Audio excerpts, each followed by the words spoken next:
Hello. I just realized that whenever I cleaned my screen and everything, I knocked my camera. It was like way up there. And I need chapstick. Hello, hello. My lips are super chapped. I don't know why. I don't know. I'm sorry. You have to look at them every day. Every day that you're watching, anyway. So, how are you? I know that I've had some different prayer requests this week. Different ladies have contacted me about prayer requests, and I'm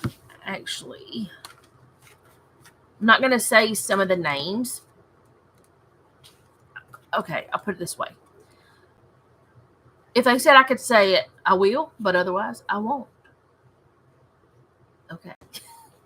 Um, Donna, her brother, his name starts with an R, and her friend's name starts with an A, and then she has another family member. Please let me be right about it being a family member because my brain is not functioning right now. Yes, it's another family member. Don't know what the name starts with. Anyway, you need to keep them in your family.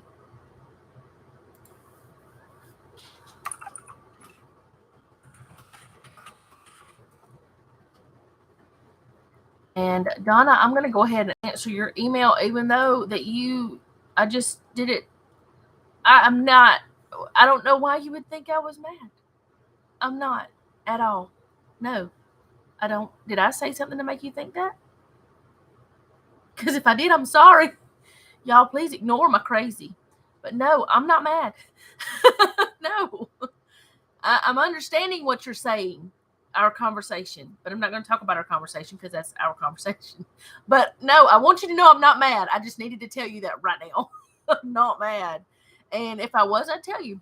I'm not even anywhere near that category of emotions at all. Nowhere near it. Not mad, not annoyed, not perturbed, nothing. I promise I'm not. But oh, you got your notification. Yay, Val. I just put lotion on. I just put some of this on. I just did it.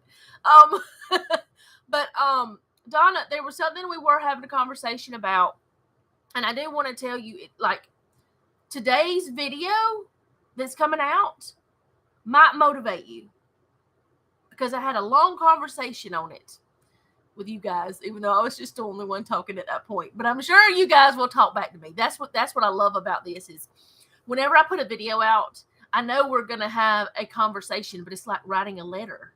It's like whenever you used to write letters to people and you waited for their reply. It's that. That's what this is. I just figured it out. I can talk to you guys, except I'm doing it in the video way, and then you write back to me. It's like writing letters. And that's why I think I like it, because we can have a conversation, a real conversations about things, and discuss things like the cleaning and the tips and the fun stuff and the good stuff and the bad stuff. But anyway, Donna has 3 different people that need prayer. Like I said, I'm not going to say names because of that. Joanne is still needing prayer. I'm not sure if she's gotten her test results back yet. If she's here today, she may tell us. I think she was supposed to be getting them this week, but she did talk about it last week some at the live stream. And then, thank you, Carol. And let's see. There's just so many people that need prayer. But hi, Amy.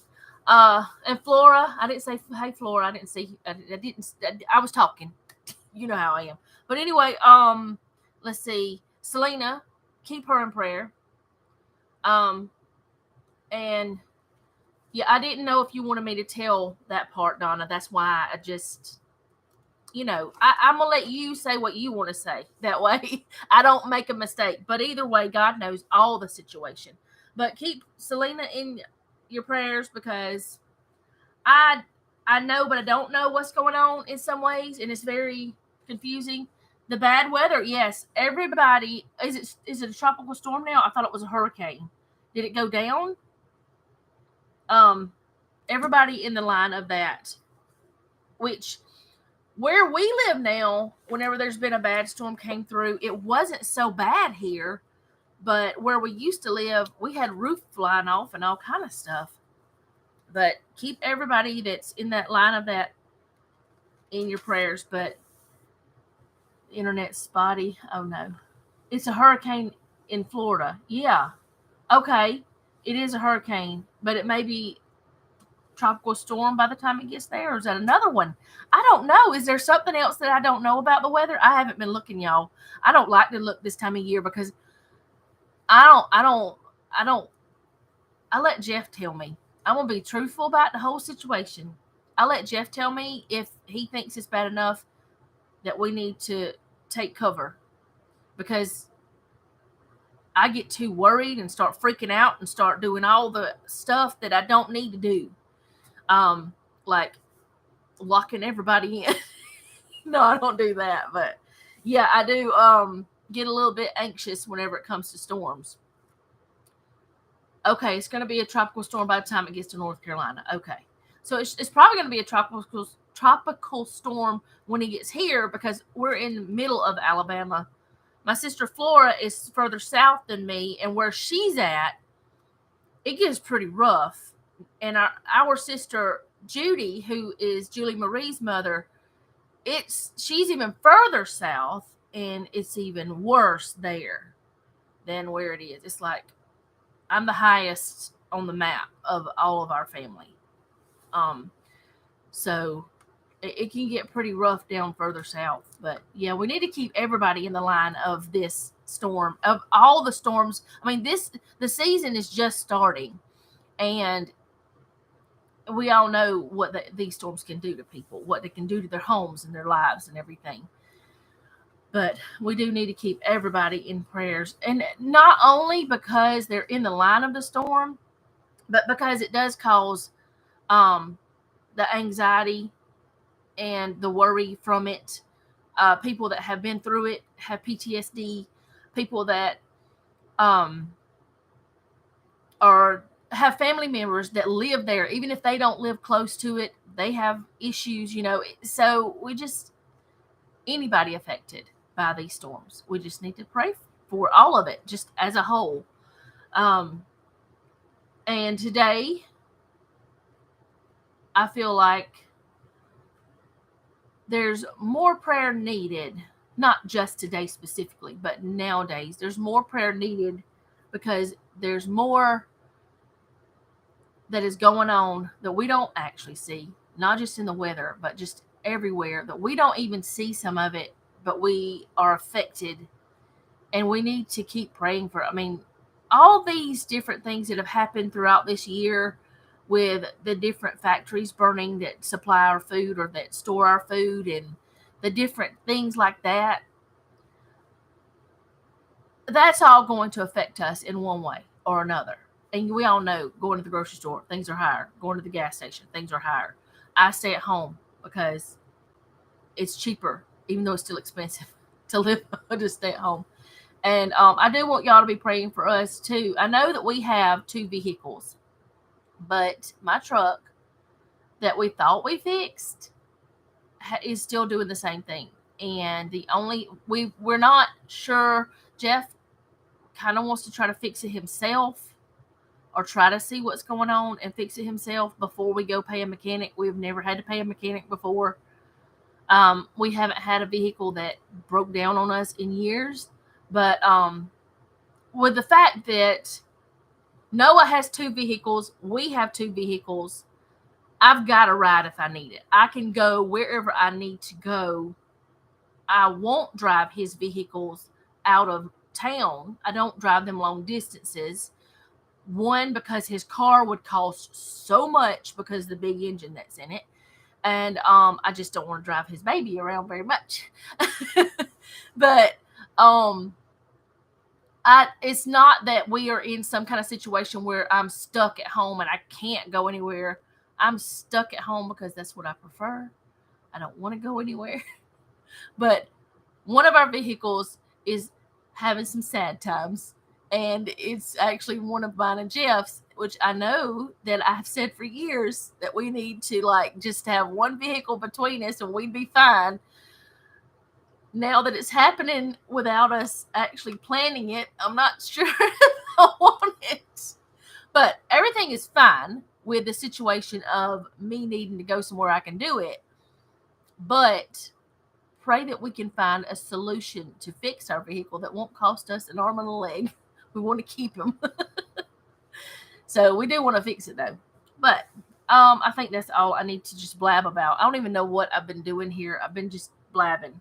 But today we're going to talk about 1 Samuel 13 and 14. And I'm not going to try to go through everything again. Like the whole of 1 Samuel. We just know that Samuel was born because he was prayed for. We're going to do it the quick way. We're going to know that Eli's children were bad. They did things they shouldn't have done. And Eli and his sons died. And one of his sons did have a child, which we're going to find out a little bit about him today. Not much, but he is going to be mentioned. Let's see. I'm just going through. The ark was stolen, then it was returned because there were so many problems with the people. Well, was it stolen or just taken? It was, I don't know. Anyway, it was in the wrong place. And it was returned because the Philistines weren't happy because God was making them pay for it in different ways. And we know that the people were worshiping false gods a lot, which happens now. We talked about the idols that people are still worshiping. There's a lot of things that people say and think and do that they think is okay. They think that it's like, it's just life, when it's really witchcraft and things, and they just don't even know it because it's so mainstream and it's made to look like it's okay when it's not. But y'all, I think I don't know why I don't want to even talk about this now, but I just noticed how that this camera's not doing weirdness whenever that light's on, because I forgot to leave the light on. So maybe I'll leave it on from now on. But anyway, y'all let me know if it's better. I don't guess it matters if y'all see me or not. But anyway, then Saul is he becomes king, and we talked about who the Ammonites were and where they came from, and now we're up to the point where Saul is now king. He was crowned, he was coronated, and it's very odd that all that happened around this, that we were talking about that about the same time that the queen died and then the new king came in. It was like, that was weird. But anyway, I don't know. Maybe I'm the only one thought about that but it all happened around the same time that we were talking about it. But anyway, not that it has anything to do with it. I'm not saying that. It's just, I don't know why I even thought about it. But I did wonder if that's why they have kings now. I don't know. Anyway, so we're going to go ahead and go to 1 Samuel 13, and we're going to learn how, we know that in the beginning, Saul was good. He was listening to God. He was doing the things God said. He listening to God's voice. And we're going to learn in this chapter where he starts messing up. And then in the next chapter, he really messes up, I feel like, but we'll get to that in a little bit. All right, so chapter 13. Saul reigned 1 year, and when he had reigned 2 years over Israel, Saul chose for himself 3,000 men of Israel. 2,000 were with Saul in Michmash and in the mountains of Bethel, and 1,000 were with Jonathan in Gibeah of Benjamin. The rest of the people he sent away, every man to his tent. And we know that Jonathan is his son. And Jonathan attacked the garrison of the Philistines that was in Gibeah, and the Philistines heard of it. Then Saul blew the trumpet throughout all the land, saying, "Let the Hebrews hear." Now all Israel heard it said that Saul had attacked the garrison of the Philistines, and that Israel had also become an abomination to the Philistines. And the people were called together to Saul at Gilgal. So Jonathan has attacked them, and they're mad. They don't like it. And Saul wanted the Hebrews to know that they were there, that all this had happened. And then verse 5, then the Philistines gathered together to fight with Israel 30,000 chariots and 6,000 horsemen, and people as a sand which is on the seashore in multitude. And they came up and encamped in Michmash to the east of Beth-aven. When the men of Israel saw that they were in danger, for the people were distressed, then the people hid in caves, in thickets, in rocks, in holes, and in pits. And some of the Hebrews crossed over the Jordan to the land of Gad and Gilead. So the people were running scared. They were trying to hide. They were hiding wherever they could, in the caves, in the thickets, just anywhere they could, they were hiding. As for Saul, he was still in Gilgal, and all the people followed him trembling. Then he waited 7 days, according to the time set by Samuel. But Samuel did not come to Gilgal, and the people were scattered from him. So Saul said, bring a burnt offering and a peace offering here to me. And he offered the burnt offering. Now it happened, as soon as he finished presenting the burnt offering, that Samuel came, and Saul went out to meet him, that he might greet him. Well, the king was not the person that was supposed to be offering burnt offerings. He was not the one who was supposed to be in charge of that. He probably didn't even know the proper way to do it, because God has an order of how he does things. And in Saul, that was his first mistake. He offered a burnt offering that was not supposed to be done because he was impatient. We'll get to that a little bit. And Saul, well, let's see.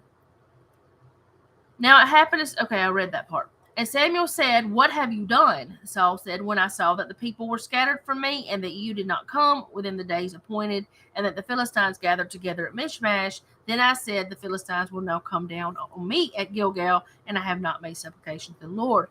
Therefore, I felt compelled and offered the burnt offering. So he's saying I was scared. Let's see. Michmash is about 7 miles northeast of Jerusalem, about 3 or 4 south of Bethel. Okay. So, yeah, it's probably spelled correct, does it? I understood it. Everybody else will understand it. It's fine. But, anyway, Saul is saying, I was scared. The people were scattered. You weren't here. So Saul is blaming it on Samuel. He's saying, you weren't here. You weren't here to do your job. Instead of being patient and waiting just a little bit longer, he took it into his own hands, which we do a lot. We don't wait on God. We don't wait on his word sometimes, or his signal, whatever you want to call it. We don't wait on God to tell us, go ahead. And that's a mistake. And Samuel said to Saul, you have done foolishly. You have not kept the commandment of the Lord your God, which he commanded you. For now the Lord would have established your kingdom over Israel forever. But now your kingdom shall not continue. So he's telling Saul, you would have been king forever. Your child would have been king. Your lineage. That's what I understand. Y'all tell me if I'm wrong. But that's what I understand would have happened. But now God is saying, nope, you're cut off. You're done. You will not. You won't be king forever. It will not happen. Your kingdom shall not continue. The Lord has sought for himself a man after his own heart, and the Lord has commanded him to be commander over his people, because you have not kept what the Lord commanded you. So he's telling him, you're done. I mean, he's not actually done right then, but there will come a time when Saul, his kingdom won't be reigning. Then Samuel arose and went up from Gilgal to Gibeah of Benjamin, and Saul numbered the people present with him, about 600 men.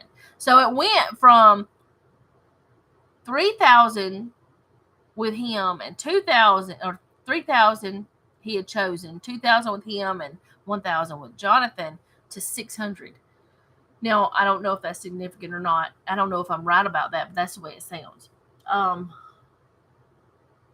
Let's see. I wrote down this. The custom was to seek God first with sacrifices offering, and worship before going against a foreign nation.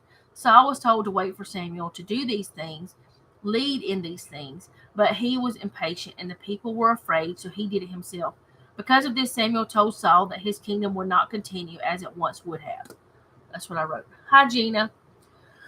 So, we know that that was the first mistake that Saul made. Now, I'm not going to try to keep up with all the mistakes, but I'm just saying that's where his problems started, I feel. Before that, he was a godly man. He listened to God. He waited on God. He did what he said. And then he decided, out of fear, because the people were scattering everywhere, the people were hiding everywhere, I believe fear pushed him to do something he might not have done if he hadn't been afraid. If he had done what God said and relied on God, and even through his fear went ahead and went with what God said, then this might not have happened. His kingdom might not have been taken. All right, so verse 16. Saul, Jonathan his son, and the people present with them remained in Gibeah of Benjamin, but the Philistines encamped in Michmash. Then raiders came out of the camp of the Philistines in 3 companies. One company turned onto the road to Ophrah, to the land of Shul. Another company turned to the road to Beth Horon, and another company turned to the road of the border that overlooks the valley of Zeboim towards the wilderness. So they separated into 3 different ways. Now, it says the raiders came out. I don't know if that's the 600 or something else, but it just doesn't really matter, I guess. But anyway, now there was no blacksmith to be found throughout all the land of Israel, for the Philistines said, lest the Hebrews make swords and spears. So the Philistines did not allow for there to be a blacksmith. And whenever I read that, I thought, why would the Philistines be able to tell the Israelites that they couldn't have a blacksmith? Why didn't the Israelites keep training to have a blacksmith? But, there were times where that they had people, in captivity and things. Maybe they didn't let any of the blacksmiths live. Maybe they made sure they were destroyed, But if you really think about it, to this day we have blacksmiths. It is a very important trade. And if you think about it, back then, they didn't have weapons. They didn't have tools. They couldn't garden. And we know that crops were important. You can't even plant olive trees. You can't plant grapes. You can't, for the wine. You can't plant the grains for the bread. You can't plant anything without proper tools. Well, the Philistines had reign over that. They had all the control because they would not allow for them to have a blacksmith. But their reasoning was, we don't want them to have weapons. We don't want them to fight us. So we don't want them to have something that they could fight back with. That's what I'm thinking. So they said, lest the Hebrews make swords and spears. But all the Israelites would go down to the Philistines to sharpen each man's plowshare, his mattock, his axe, and his sickle. And the charge for sharpening was a pim for the plowshares and the mattocks, the forks, and the axes, and to set the points of the goads. A pim, I looked it up, it's about 2/3 of a shekel weight. I didn't look up how much was a shekel. Hey, Google. Google not talking to me. How much is a shekel worth? She not talking to me today. What's she talking about, the calendar? What? How much is a shekel worth? There we go. About 29.29 United States dollars. Let me turn the volume up. Okay. All right. Okay, she did it for me. I didn't tell her to. I thought, okay. She did it anyway. I don't talk to her much, but when I do, she does things. But anyway, it was about 29 cents from what that said, if that's right, I guess. I could be wrong. Google could be wrong. We don't know. We can't trust Google. But anyway, it wasn't much to get their tools sharpened. But I'm sure that they had to buy their tools from them too, because they had no blacksmith. And, tools don't last forever. They can last a long time if you take care of them. But they would have to go to the Philistines. So the Israelites depended on the Philistines. That is probably another reason why the Philistines would not allow for them to have a blacksmith. That is a source of income for the Philistines. That is something that they can say, you have to come to us for. And they depended on them because that's the only way they can get their tools for doing their gardens and all that stuff. So it came about on the day of battle that there was neither sword nor spear found in the hand of any of the people who were with Saul and Jonathan, but they were found with Saul and Jonathan his son. So how did they get swords and spears? Did I read that wrong? So it came about on the day of battle that there was neither sword nor spear found in the hand of any of the people who were with Saul and Jonathan, but they were found with Saul and Jonathan his son. Am I reading that wrong, or is my brain just not computing? Because to me, it's okay. I don't know what I'm doing. Maybe I need to get a different Bible so I can look at that thing.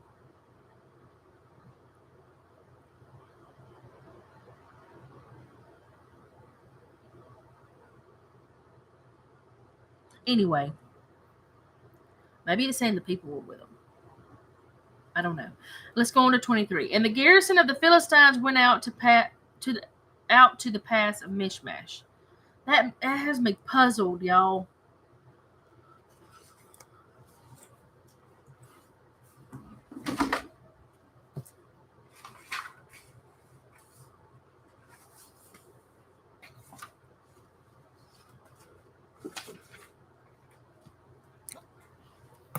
Ouch. No one had a weapon but Saul and Jonathan. How did they get weapons, though? See, I was kind of thinking that too, but how did they get weapons? Let's see what Matthew says.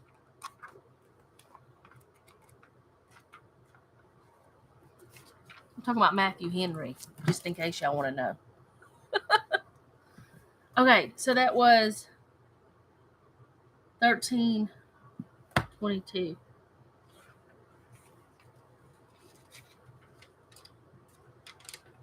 I was kind of thinking that too, but I'm like, I don't know, I'm confused about it. 13.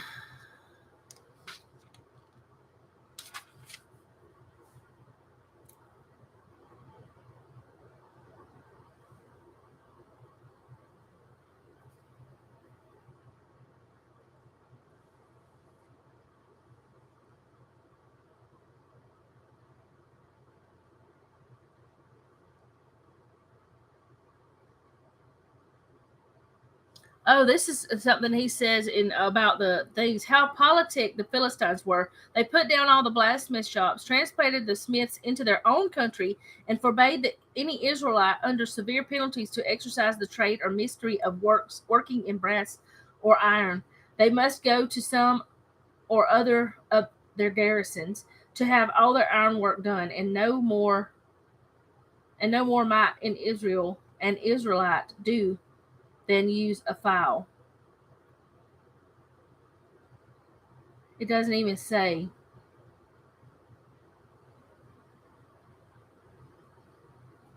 It doesn't say anything about the other. Okay, Matthew didn't care about the swords and stuff. Y'all, that's terrible. You read it right, and it's because he was king. So, but how? Okay, here's the thing. He's the first king. Why is that already something? Why is it already something that the king has weapons and his son has weapons, but nobody else? I don't understand that. That's confusing to me. Why is that a thing already? Why are there already like mandates and things for kings and not for the lay people? I don't know. It doesn't matter, I guess. It really probably doesn't, but for some reason it's stuck in my head. All right, we're going to sit Matthew over there. He's going to hang out on the thing. Where was I at? Over here. Okay, so, and the garrison of the Philistines went out to pass a Michmash. Okay, we're on chapter 14. But it is weird to me that why would they have, I don't know. Anyway, I don't know. Maybe I need to look that up sometime if it's bugging me that much. Let's go on to chapter 14. And why didn't it bug me before? Yeah, they had power and money, but remember, Saul came from a rich family, but all that stuff wasn't set up yet. Saul was the first king. I mean, I don't remember reading how that Saul was supposed to have all this stuff, which I know he'd been king for 2 years, but it doesn't even matter. If it mattered, it'd be in the Bible, wouldn't it? But it is confusing. How was all that already set up when Saul was the first king? I guess in the first 2 years, he decided what he was supposed to have. But how did he get these swords? Maybe they realized that if the people don't have a way to defend themselves, they're easily controlled. Sounds like current times. Right. The Philistines did know that. That is what the reason why the Philistines didn't allow the blacksmiths. But what I'm trying to figure out is how Saul and Jonathan had a sword, but nobody else did. That's what I'm trying to figure out. But it doesn't matter, does it? It just doesn't matter. They had it. And it doesn't matter. Maybe God put it there. Maybe God had it somewhere for them because he knows what was going to happen. I don't know. It doesn't matter, though. It just doesn't. Sometimes I have to tell myself that. Sometimes whenever I'm reading the Bible, yeah, but what I'm saying, Gina, is their status, they had just, this is the first king. I don't know. But like I was trying to say before I rudely interrupted myself, which I do a lot. Sometimes whenever I don't understand something in the Bible, I have to tell myself that it doesn't matter. That if God wants me to know, he'll either show me somewhere else in the Bible or I just, he'll let me know. So I have to tell myself that. Maybe it was on the black market. I don't know. Kings have ways, I guess. But anyway, it doesn't even matter how they had it. They had it. They had it. Why did that bug me? I don't know. Let's go on to chapter 14. But the thing that I wanted to point out in this whole thing was that was his first mistake. Now we're going to find he's going to make another one. At least I think it's another mistake that Saul is going to make. I think it's a huge mistake. And the people see this mistake, yet they don't open up their mouths. Have you got a cultural study Bible? I do. Hold on.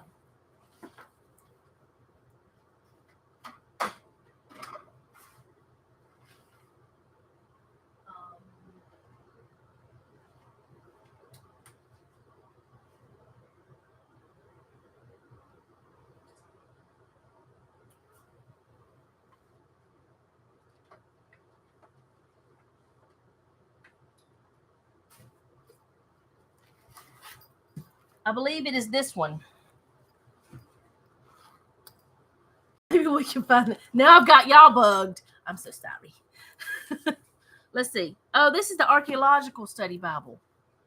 Where's my Cultural Study Bible? Do I have too many Bibles?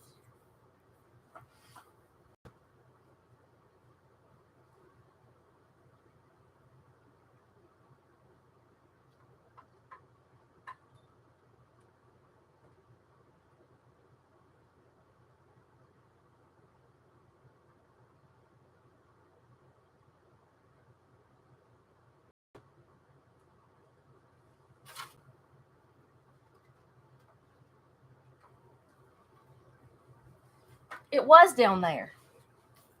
Now I want to know too, baby. See, this is why I like doing the Bible study. All right. Oh, I had it already on 1 Samuel, but it wasn't the right one. Oh, this is the one I was using before. All right. So where was we at? Where were we at? Let's look back. The stack of Bibles, like literally 3 of them right on top of each other. 13. There's 14. Oh,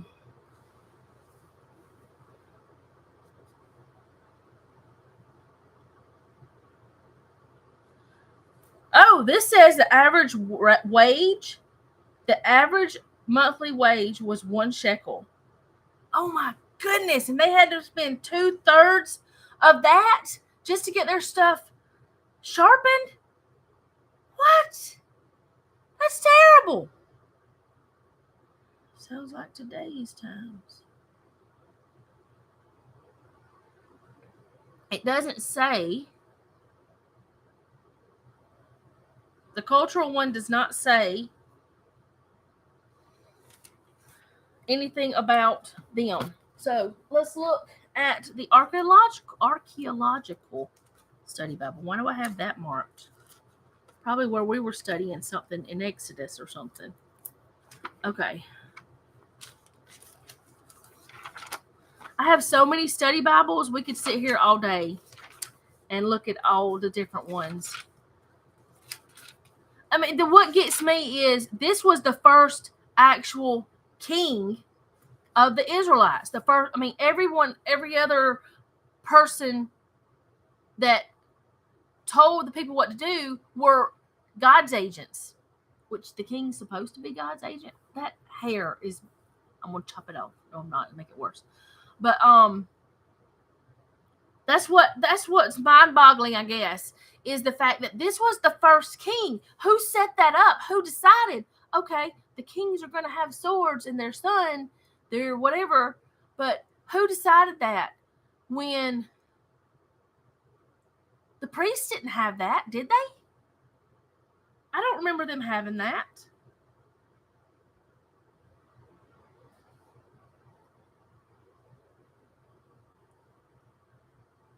Page 417.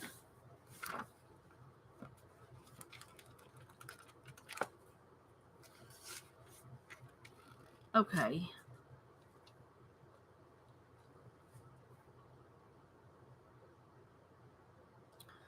Okay, this really doesn't say much about that.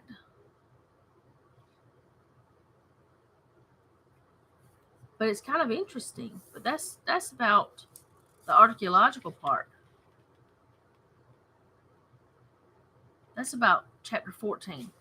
Y'all, now I'm going to have to go see what Tony says.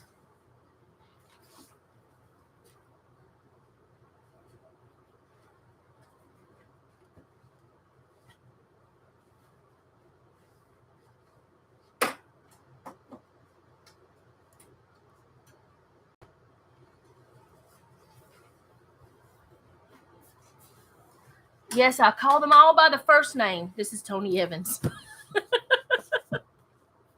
I don't know why I keep this in there either. Let's see if he said anything about it. I mean, it really isn't important, is it? Is it important?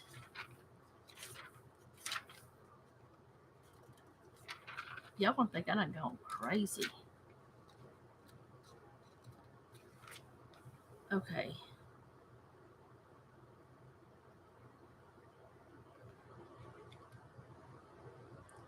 All it says is Saul's army had few real weapons. So maybe they had a few. Where did they get them from? Did they wait? They could have gotten them from other battles. They could have gotten them from plunder from other battles. Do you think? No, you ain't went crazy. You got me searching for it too, eh? Do you think that's what it is? Do you think that it's because they got plunder from other battles? That's probably it. It's got to be it. And maybe only the higher ranking officials got the plunder, the weapons. Do you think that's it? I think that may be it. I don't know though. I can't say for sure because I don't know. I wasn't there. Nobody invited me to the party, and I wouldn't want to be there. I just wouldn't want to be there. Okay, let's see. Saul's protection not reported. Okay.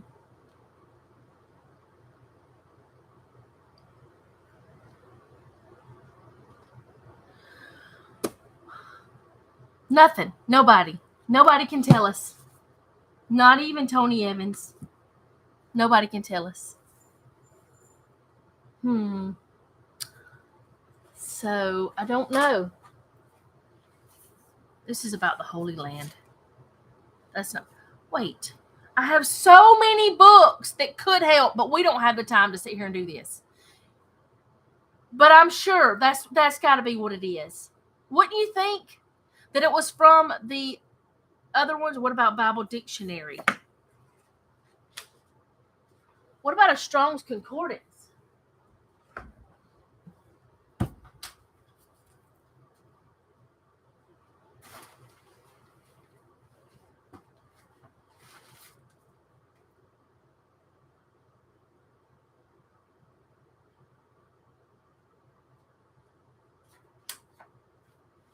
Y'all, I wasn't wearing the right kind of clothes to be walking around in front of y'all. I'm wearing leggings today.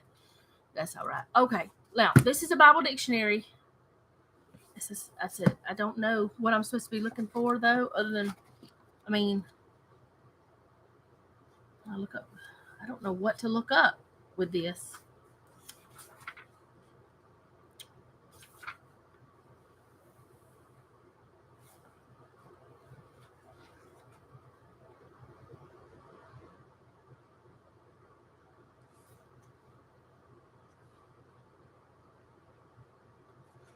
It's got a thing talking about Saul, but it's nothing about that part. Because it doesn't really matter, does it?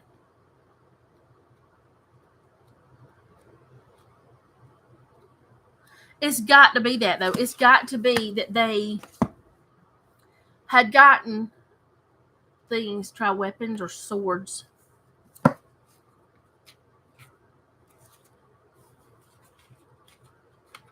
Somebody done left, or they lost service or whatever.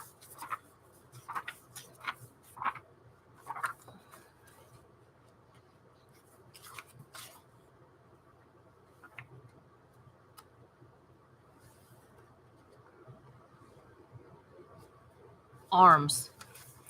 Whenever you look at sword, it tells you to go to arms.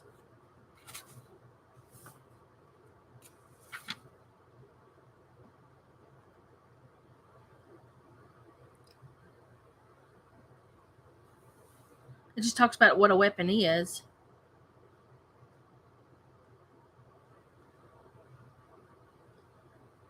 It's got things about 2 Samuel. There's some about 1 Samuel, but not that part. It's nothing there.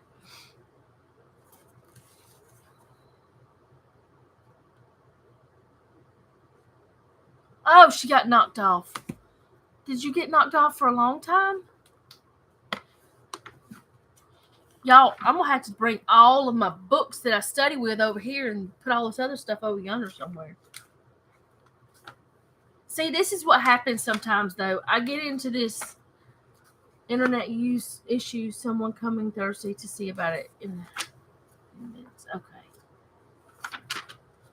Okay, so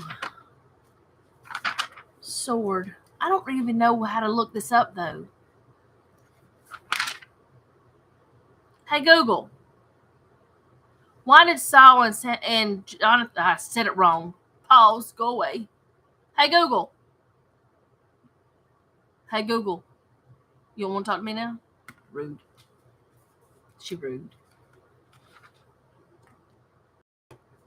Hey, Google. Why did Saul and Jonathan have weapons, but nobody else did?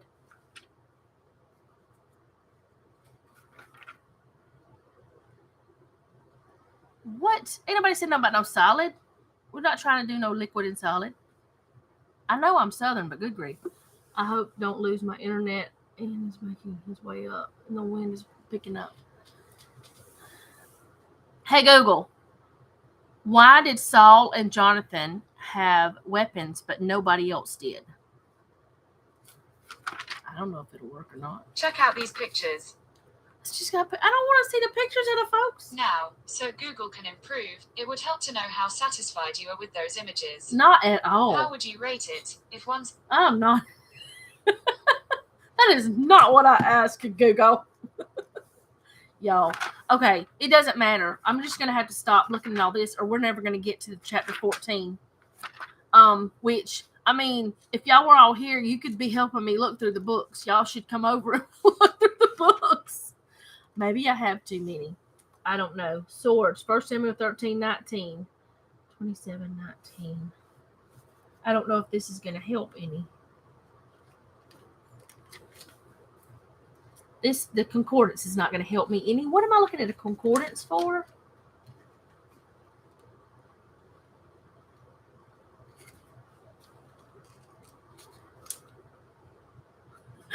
With some strong.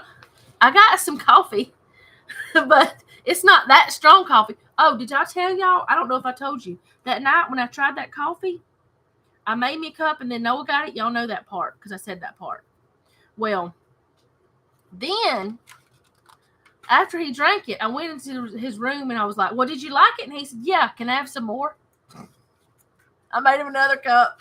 He could have done it himself, but he liked it a lot. Okay, I'm not going to look anymore. I can't figure it out. It's a puzzle. But it does make sense that they got them from where they had been in other battles. That makes sense.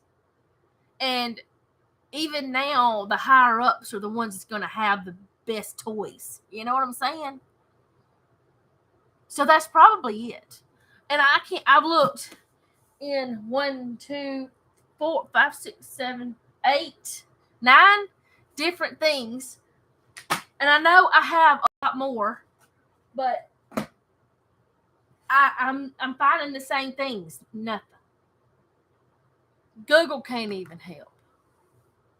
I could look in one more. Just one more. It's even illustrated. Google was trying to send me pictures.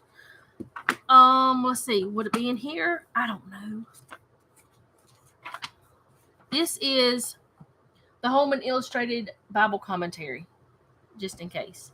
I didn't plan on taking out all these books. Why didn't this bug me when I was studying it?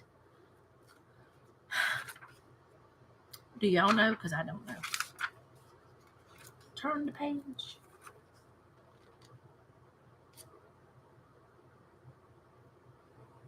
Mm-hmm.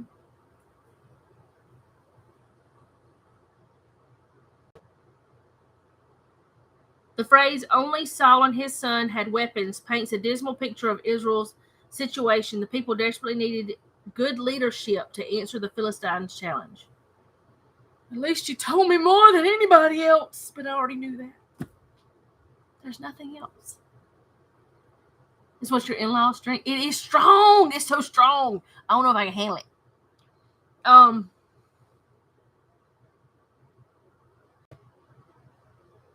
I can only assume that they got them from other battles.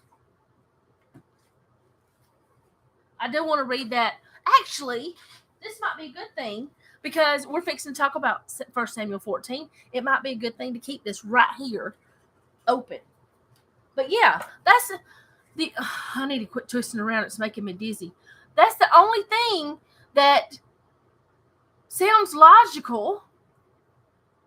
I think I'm going to let it stay there. That's going to be my thought, that maybe that's why, but I don't know for sure, and it doesn't matter. How about that? They probably just had it from other battles, other times.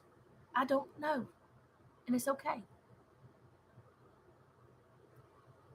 I got a whole lot of books to put back, y'all. Oh, no, Amy. Well, you can come back and listen to the last chapter, and then you can comment. I'm glad you got to come for a little while. Y'all go check out Amy's channel too. She's still little. She still has a little channel, so let's help her. She's super sweet. Anyway, yes, I have on long sleeves. Chapter 14. We're gonna go over the hour, if that's okay with y'all, or do y'all want to wait on chapter 14? Y'all let me know now. Do y'all want to wait on chapter 14 or keep going? Because up to y'all. I can keep going. As long as I get started cooking by 4, I'm good. Group consensus is okay with me. So nobody's telling me. But then again, I know there's a lag. If we want to wait, we can wait until next week. And maybe I can snatch every book off of my shelf. It's going to do no good. They all say the same thing. All the Bibles say the same thing. Oh, boy.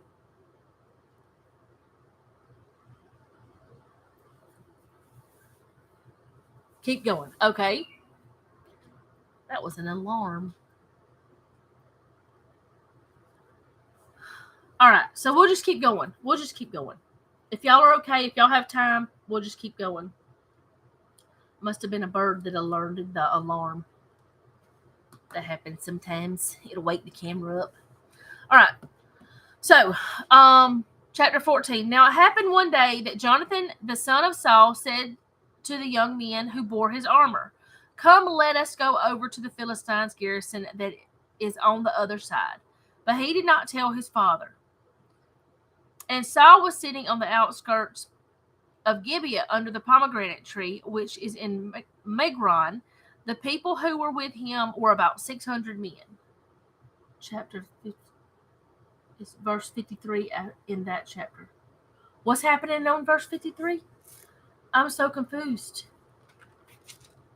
What is happening? I mean, I've been there. There's no verse 53. What? There's no verse 53 in the verse chapter 14. The crack pot is cooking. Dude, I should have put something in the crock pot today, but I didn't even get up on time. Sometimes I call it a crack pot because sometimes the food I cook in there, people say it's like crack. You just want to keep on eating it. Y'all, I'm in a goofy mood. I need to quit. Maybe I got enough sleep last night. I don't know. I did sleep really late. Okay, let's keep going. I'm still wondering what she's talking about 53. What is this verse 53 where? Carol, you'll let me know. And Saul was sitting. Okay, I read that part. Ahijah, the son of Ahitub, Ichabod's father. That's Ichabod is the son of Eli's, Phinehas' son. Remember, I thought that that Ichabod possibly wasn't alive, but Ahijah, the son of Ahitub, Ichabod's brother. So Ichabod had a brother. So Phinehas had more than one child. At least that's what I understand.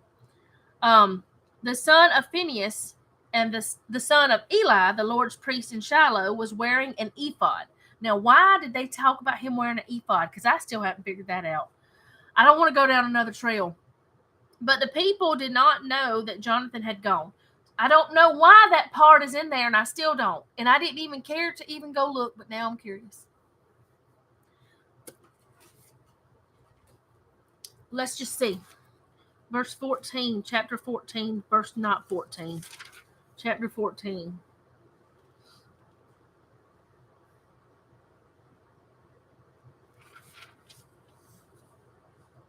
It doesn't say. Why did they say something about it?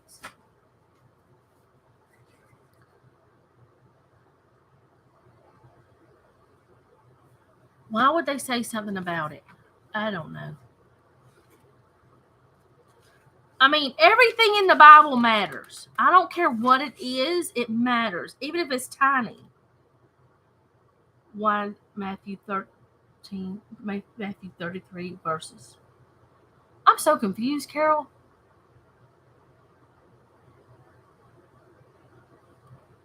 Maybe I need to go back up and look. I'm confused. Okay.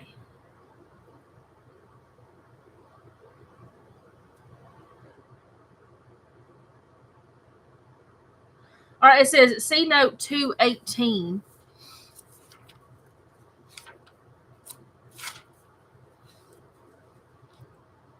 An ephod is talking about an ephod. Okay, I know that. I know what an ephod is. it says, in the present context, the ephod that Ahijah is wearing or carrying, the Hebrew verb can mean either, was probably the high priestly ephod containing the Urim and Thummim devices used in divine inquiry. So that's why he was wearing it? The bearer of the ephod, Ahijah, is provided with a genealogy that is not only identifies him as a member of the rejected priestly house of Eli, but makes a rather unusual step sideways to mention an uncle, Ichabod, whose name means something like inglorious. Commentators have struggled to explain this genealogy, but its purpose is probably to recall, if only indirectly, that Saul's glory too is much diminished after the events of chapter 13. Okay, I can understand that. I mean, it has 33 verses in chapter 14. Got it. Okay. So that's maybe why, because those leaders that were supposed to be following God, that were supposed to be doing, God's mouthpieces on earth, I guess is the only way I can think to say it. It's probably not right, but maybe it's comparing them because Saul's already messing up, and they really messed up, and their line was going away, or their line ended, and now his is going to. Maybe that's why. That's what that says. That helped me more than any of the others so far. Anyway, let's keep going. Between the passes by which Jonathan sought to go over to the Philistines' garrison, there was a sharp rock on one side and a sharp rock on the other side, and the name of one was Bozez, and the name of the other Sanah. The front of one faced northward opposite Mishmash, and the other southward opposite Gibeah. Then Jonathan said to the young men who bore his armor, "Come, let us go over to the garrison of these uncircumcised," which, being called uncircumcised, is very derogatory. It means that person that said it has contempt towards you. So Jonathan's saying he don't like these people. He don't like them at all. It may be that the Lord will work for us, for nothing restrains the Lord from saying by many or by few. So his armor bearer said to him, "Do all that is in your heart. Go then. Here I am with you according to your heart." Then Jonathan said, "Very well, let us cross over to these men, and we will show ourselves to them. If they say thus to us, 'Wait until we come to you,' then we will stand still in our place and not go up to them." A sign to us. So he's saying, if they say this, that means that it's not, they're going to stand still. But if they say this, it means it's God wanting us to do this. Fiona hit us Friday night. Been without power since 1 a.m. Saturday. Oh my goodness, Angel. You still don't have power? How are you on YouTube? Unless you're somewhere else. That's awful. Which I remember one storm, I think it was Ivan. We didn't have power for a long time. And Opal, I think, years and years before that, we didn't have power for over a week. And you didn't go to the laundromat to wash your clothes. So I washed clothes by hand. I can say I have done that before. And not just a little bit of clothes, all the clothes. It was not fun because I didn't have all the gadgets they have. I didn't know about them back then, but that's awful. But anyway, what Jonathan's saying is, if they say this, we're going to stand still. If they say this, we're going to go up because that's what God wants us to do. That's what I'm understanding. That's in my language. Jonathan said to his armor bearer, "Come up." Wait a minute. Nope, I didn't say that. I didn't read that part. So both of the men showed themselves to the garrison of the Philistines. Just two. It's just Jonathan and his armor bearer. That's all that's there. That the Philistines can see. And the Philistines said, "Look, the Hebrews are coming out of the holes where they have hidden." Then the men of the garrison called to Jonathan and his armor bearer and said, "Come up to us, and we will show you something." Jonathan said to his armor bearer, "Come up after me, for the Lord has delivered them into the hand of Israel." And Jonathan climbed up on his hands and knees with the armor bearer after him, and they fell before Jonathan.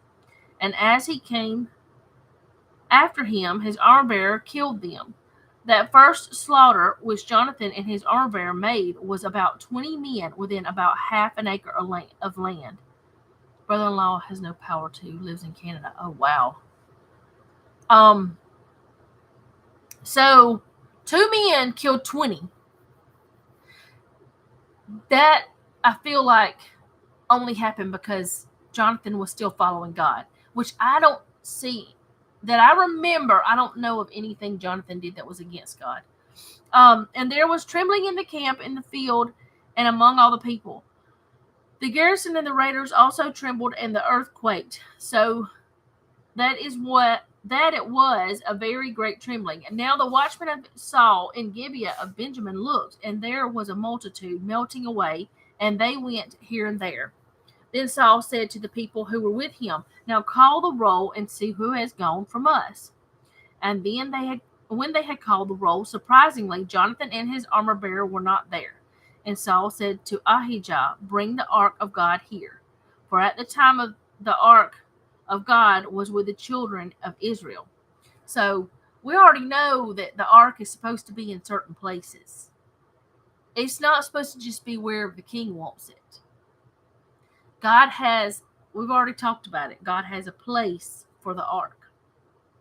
Now it happened while Saul talked to the priest that the noise which was in the camp of the Philistines continued to increase. So Saul said to his priest, "Withdraw your hand." Then Saul and all the people who were with him assembled, and they went to the battle. And indeed, every man's sword was against his neighbor, and there was very great confusion. There's very great confusion right now because there's swords, and there wasn't supposed to be any, but they somehow got them. So this says a sword was against their neighbor. Let's see. It doesn't say anything there.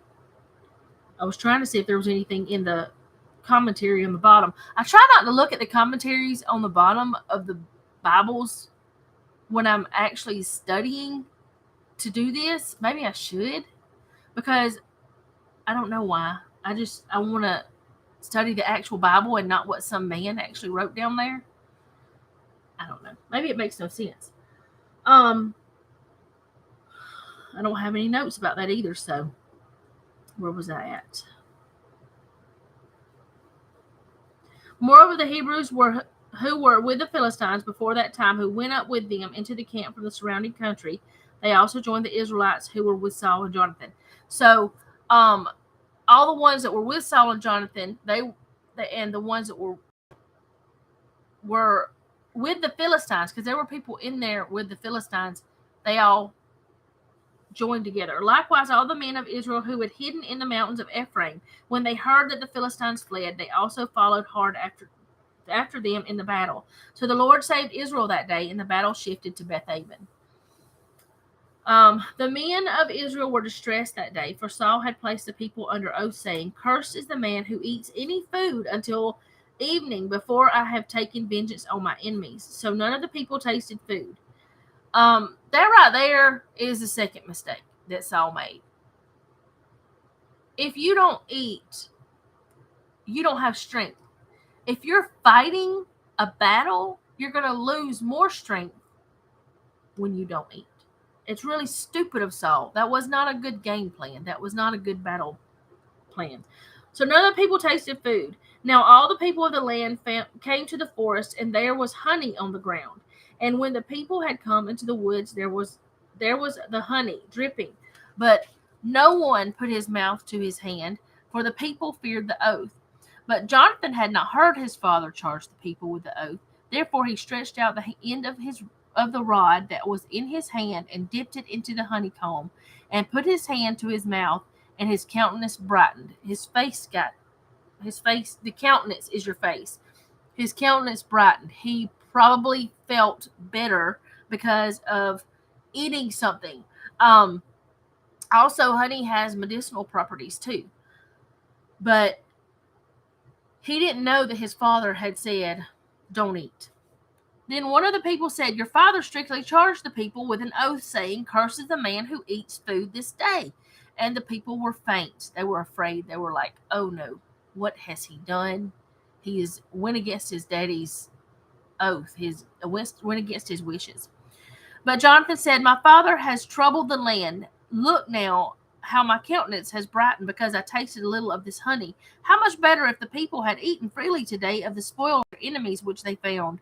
For now would there not have any would for now would there have not been a much greater slaughter among the Philistines. In other words, he's saying, wouldn't we have fought better? Wouldn't we have lost less men if we had went ahead and done, if we had eaten like we should? Now they had driven back the Philistines that day from Michmash to Ajalon. So the people were very faint, and the people rushed on the spoil and took sheep, oxen, calves, and slaughtered them on the ground. And the people ate them with the blood, which we all know is not something God likes. He does not want them eating blood. That is not something, it's against God. And it's Saul's fault. It's Saul's fault that these people were so ravenous that they would go and do something that they wouldn't normally do. Then they told Saul, saying, look, the people are sinning against the Lord by eating with the blood. So he said, you have dealt treacherously. Roll a large stone on me this day. Then Saul said, disperse yourselves among the people and say to them, bring me here every man's ox and every man's sheep, slaughter them here and eat, and do not sin against the Lord by eating with the blood. So every one of the people brought his ox with him that night and slaughtered it there. Then Saul built an altar to the Lord. This was the first altar that he built to the Lord. Now Saul said, let us go down after the Philistines by night and plunder them until the morning light, and let us not leave a man of them. And they said, do whatever seems good to you. Then the priest said, let us draw near to God here. So Saul asked counsel of God, shall I go down after the Philistines? Will you deliver them into the hand of Israel? But he did not answer him that day. And Saul said, come over here, all you chiefs of the people. You know and see what this sin was today. For as the Lord lives, who saves Israel, though it be in Jonathan my son, he shall surely die. But not a man among all the people answered him. Then he said to all Israel, you be on one side, and my son Jonathan, and I will be on the other side. So he's blaming it on Jonathan. He's saying that Jonathan eating after he said he shouldn't is the reason. At least that's what I'm understanding. Y'all let me know if that's what you think too. When all the whole situation happened because Saul said, y'all don't need anything. Let's just go fight. We don't need to have any nourishment. We just need to use all of our energies to fight, and we don't need to put any more energy in our bodies. And the way it sounds to me, he is blaming it on his son, not on himself. And the people said to Saul, do what seems good to you. So the people are still following Saul. They're still going with whatever he says because he's king. Therefore Saul said to the Lord God of Israel, and God is not answering Saul back, which should be an indication of, I'm not doing what you want because you didn't do what I want. Maybe not that blunt, but yeah. Therefore Saul said to the Lord God of Israel, give a perfect lot. So Saul and Jonathan were taken, but the people escaped. And Saul said, cast lots between my son and Jonathan and me. So Jonathan was taken. Then Saul said to Jonathan, tell me what you have done. And Jonathan told him and said, I only tasted a little honey with the end of the rod that was in my hand. So now I must die. Saul answered, God do so and more also, for you shall surely die, Jonathan. But the people said to Saul, shall Jonathan die, who has accomplished this great deliverance in Israel? Certainly not. As the Lord lives, not one hair of his head shall fall to the ground, for he has worked with God this day. So he's saying, Jonathan worked with God. He did what God said. He followed God. Nothing's going to happen to him. Saul is put in his place. That's what it sounds to me. So the people rescued Jonathan, and he did not die. Then Saul returned from pursuing the Philistines, and the Philistines went to their own place.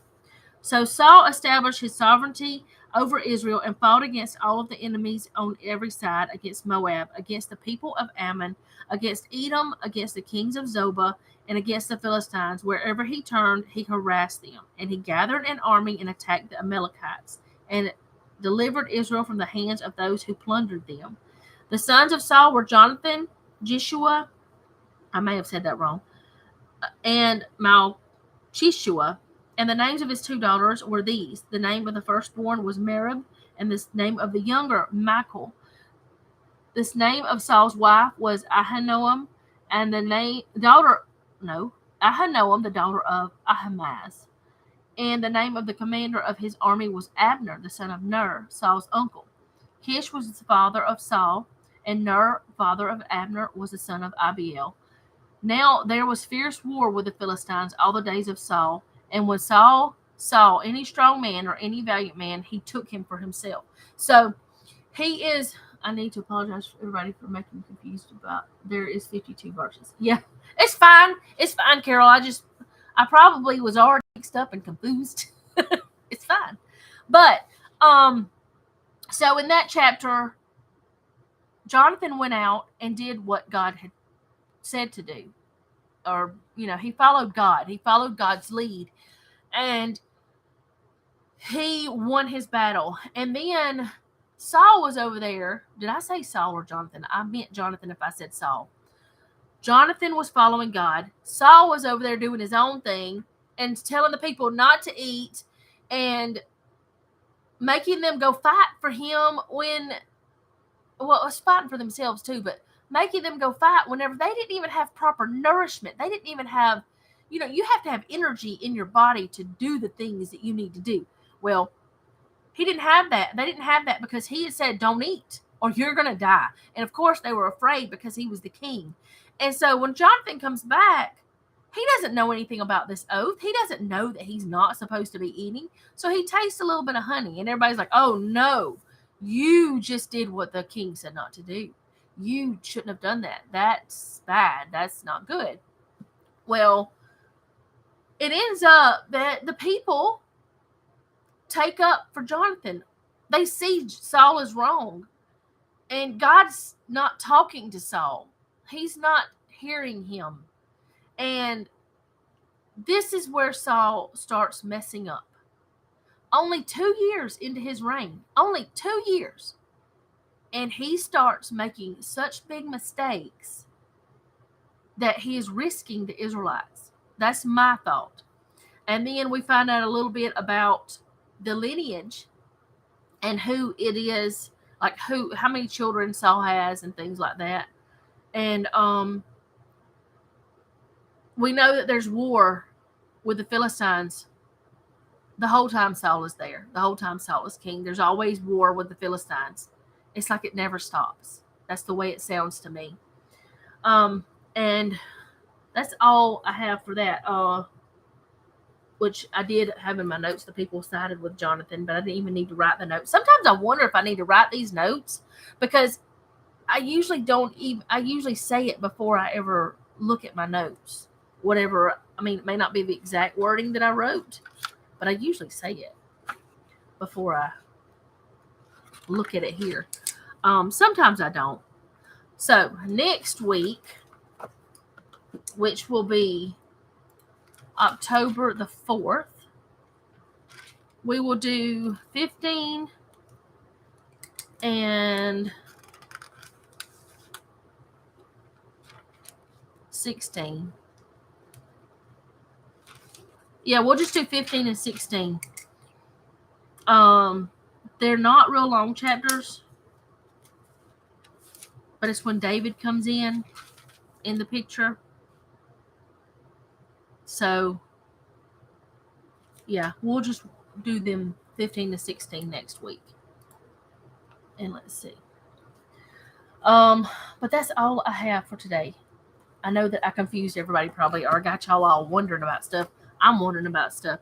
I mean, I know that not everything that might make us ask questions or might make us go, I know not everything that's like that has significance in the Bible, but some of it does. But that, I mean, it's not the part that that today that I went on a search for all, and now I got to put all these books back. But that really is not anything that matters when it comes to salvation. But it was something that made me like, how'd that happen? But I was going to read this. I'm just going to show y'all this. This is the pass at Mishmash, if I can get it to show up. This is supposed to be that actual picture of what it looked like. If I can get it to, it's not focusing very well. There we go. Oh, it focused and then it went away. It did it for like a second. I'm always trying to get my cameras to focus. Hello? No, I don't want to talk to you. I don't know who you were. Anyway, maybe it focused enough that y'all can see it. But that's supposed to be the pass at Mishmash. And it I don't even know who that was I hung up on. It was what I thought it was, a spam call. I thought it said spam, but I didn't see the whole number. It doesn't matter. But this right here is talking about the archaeological site. This is the archaeological Bible. This one is. It's very old and it's falling apart. That's why it lives in this case. It's hardback too. It's not leather bound. I have thought about seeing if I could get it leather bound and maybe it would be better, but I don't know if it would or not. But let's see. I'm going to read this real quick and then I'm going to go. 1 Samuel 14, reference to a specific geographical. Nope.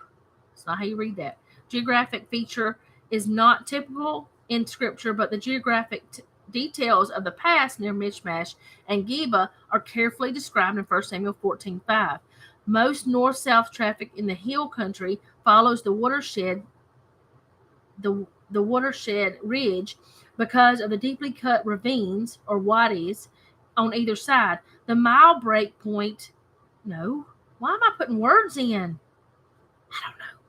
I need to stop reading today, I guess. The mile wide break. What am I saying? The mile wide break on the otherwise steep cliffs of the Wadi Suwanet allowed for the existence of a secondary route in the territory of Benjamin, which paralleled the watershed ridge route and came to be known simply as the pass. During the time of King Saul, the Philistines guarded this pass, but Jonathan and his armor-bearer surprised the enemy garrison by circumventing it and climbing the steep cliffs of Bozez and Sinai. Isaiah prophesied of a terrifying army that would travel along this road, leaving baggage at Michmash and spending the night at Geba. Asa's earlier fortifications of Geba were also an apparent recognition of the importance of this route. Scholars routinely identify Michmash with the modern Arab village of Mukmas, I may be saying it wrong, nearly 7 miles northeast of Jerusalem in the West Bank. However, very few Iron Age remains have been found there, and thus some suggest that Michmash may have been at Kerbat el Hara el Fawqa. I may be saying that wrong too. I know I said it weird. Less than 1 mile farther north, a spot at which researchers have found both iron 1 and 2 age sherds. So that was what that was about.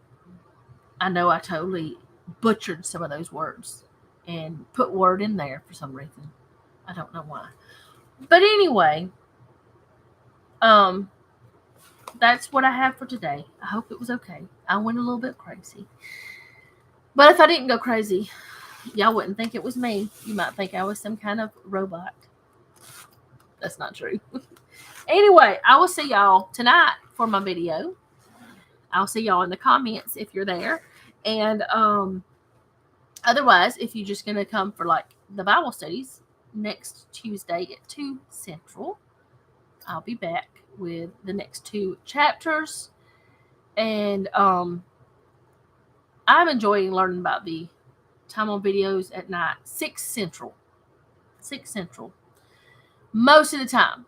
I have had a few late ones, but not as often as I used to, like whenever I didn't have I used to not have a schedule, but I do try to keep it on schedule. But the only time I really ever don't have them go up at 6 Central is when my internet's acting weird or something that happens. But 6 Central for the videos at night. Planner videos are 6 a.m.